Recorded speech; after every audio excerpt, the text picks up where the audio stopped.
राधे राधे दोस्तों, आज इस वीडियो में हम सब पढ़ेंगे वैशाख मास के 17वें अध्याय का। श्रुति कीर्ति बोले, हे मुनिवर, मैंने वैशाख के फलदायक सब धर्म सुने, परंतु सुनते सुनते अभी मेरी तृप्ति नहीं होती है। अतएव भुक्ति मुक्ति के दाता विष्णु भगवान को प्रसन्न करने वाले दिव्य धर्मों का वर्णन करिए। राजा के इन वचनों को सुन अति प्रसन्न हो श्रुतदेव बोले, हे राजन, मैं पाप को नष्ट करने वाली एक कथा फिर कहता हूँ, तू चित्त लगाकर सुन। यह वैशाख के धर्म संबंधी मुनियों द्वारा प्रसिद्ध है। पंपा तीर पर एक शंख नाम का महायशस्वी ब्राह्मण सिंह के बृहस्पति में गोदावरी नदी के किनारे आया और भीमरथी के पार कंटक युक्त और पहाड़ी वन में गया, जहाँ न कोई मनुष्य था न जल ही था। ऐसे वैशाख के ताप से कठिन मध्याह्न के समय वह ब्राह्मण वृक्ष की छाया में बैठ गया। उसी समय एक दुराचारी व्याघ्र धनुष लेकर आया। उसने सूर्य के समान चमकते हुए कुंडल पहने हुए ब्राह्मण को देखकर बांध लिया और उसके कुंडल, जूता, छत्र, रुद्राक्ष की माला, कमंडल सब छीन लिए और फिर छोड़ दिया। तब वह ब्राह्मण उस दुष्ट से छूटकर नंगे पग धूप से जलती हुई रेती में चलने लगा, जहाँ पीने को जल तक नहीं था। पांव जलने से बहुत व्याकुल हो बैठकर हाय हाय करने लगा, जिसको सुनकर वह व्याघ्र शीघ्र ही उसके पास गया और मुनि को दुखी व्याकुल देख उसके हृदय में दया उत्पन्न हुई और सोचने लगा कि उसके नए जूते तो मैंने ले ही लिए हैं। अतः उसने उस ब्राह्मण को, जिसके पांव धूप से जल रहे थे, अपनी पुरानी जूती दे दी। उन जूतों को लेकर ब्राह्मण अत्यंत सुखी हो व्याघ्र को आशीर्वाद देने लगा कि तू सुखी हो। तूने वैशाख में जो यह दान दिया है, इससे तेरे पुण्य उदय हो आए हैं, जिसके प्रभाव से विष्णु भगवान भी प्रसन्न हो जाते हैं। ऐसे वाक्य सुनकर व्याघ्र अत्यंत विस्मित हो ब्राह्मण से बोला, हे महाराज, मैंने आपकी वस्तु लेकर पुरानी दी है, भला इसमें मेरा क्या पुण्य है? हे ब्राह्मण, वैशाख धर्म क्या है और हरि कौन है, यह आप मुझसे कहिए। व्याघ्र के ऐसे वचन सुनकर शंख प्रसन्न हुए और वैशाख की प्रशंसा करने लगे कि सब धर्मों का फल तो जन्मांतर से मिलता है, परंतु वैशाख में इस पापाचारी दुर्बुद्धि दुरात्मा व्याघ्र ने पात्र दान किया, जिसके फल से तत्काल सद्बुद्धि हो गई। संपूर्ण दान, तप, बड़े बड़े यज्ञ तथा तीर्थ यात्रा करने से विष्णु भगवान प्रसन्न नहीं होते हैं, परंतु वैशाखोक्त धर्म करने से प्रसन्न होते हैं। इस माधव मास में जो कृत्य थोड़े से धन से सिद्ध होते हैं, वह बहुत खर्च करने अथवा दान या धर्म यज्ञों के करने से सिद्ध नहीं होते हैं। इस मास में ताप नाश करने वाली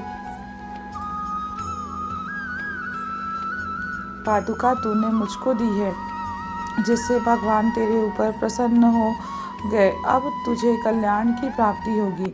जब मुनीश्वर ऐसा कह रहे थे, उसी समय मृत्यु द्वारा प्रेरित बड़ा बलि सिंह व्याघ्र के वध के लिए अत्यंत क्रोध कर दौड़ता आया। बीच में देवयोग से देव कल्पित हाथी को देखकर पहले उसको मारने का महान उद्योग करने लगा। उस वन में उन दोनों सिंह और हाथियों का ऐसा संग्राम हुआ कि दोनों थक कर गिर पड़े और दोनों एक दूसरे को देखते पड़े रहे। और इधर जो कथा मुनीश्वर ने व्याघ्र को सुनाई, देवयोग से उन दोनों ने भी वही कथा सुन ली, जिसके सुनने से उनके शरीर निर्मल हो गए और सब पापों से छूट तत्काल पशु योनि त्याग कर स्वर्ग जाने को तैयार हुए। वे दोनों सिर झुका हाथ जोड़े खड़े रहे। फिर धर्मोपदेशक मुनिवर मार्ग में व्याघ्र के निमित्त उन्हें देखकर विस्मित हो पूछने लगे, तुम कौन हो? तुम्हारा जन्म दुष्ट योनि में क्यों हुआ? अकारण ही वन में एक दूसरे को मारने को क्यों उद्यत हुए? तुम्हारी मृत्यु कैसे हुई? हे निष्पापों, सब कथा विस्तार पूर्वक मुझसे कहो। मुनि के ऐसे कहने पर वे कहने लगे, मतंग मुनि के दंतिल और कोलाहल 2 पुत्र हुए। शाप दोष से उनके ये नाम हुए। एक दिन हमसे हमारे पिता मतंग ब्रह्मर्षि संपूर्ण धर्मों के जानने वाले कहने लगे, हे पुत्रों, मधुसूदन भगवान के प्रिय मास में वैशाखोक्त धर्मों को करो, जिससे संसार बंधन की निवृत्ति हो। परंतु दुर्बुद्धि से हमारी समझ में कुछ भी नहीं आया और पिता के वाक्य सुनकर मुझ दंतिल को अत्यंत क्रोध आया और कोलाहल मदोन्मत्त हो गया।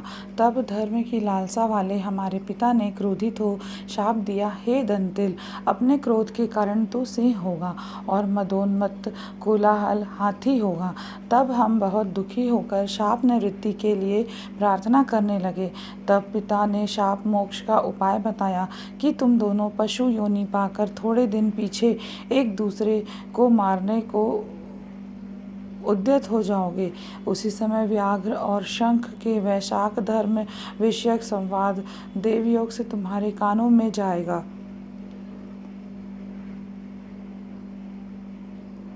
तब तत्क्षण तुम्हारी मुक्ति हो जाएगी और शाप से छूट पूर्व रूप धारण कर मेरे पास निवास करोगे। पिता के इस श्राप से हमको पशु योनि मिली और अब जो कुछ हुआ सो आपने देखा। देवयोग से हम दोनों यहाँ चले आए और आपका दिव्य संवाद सुना।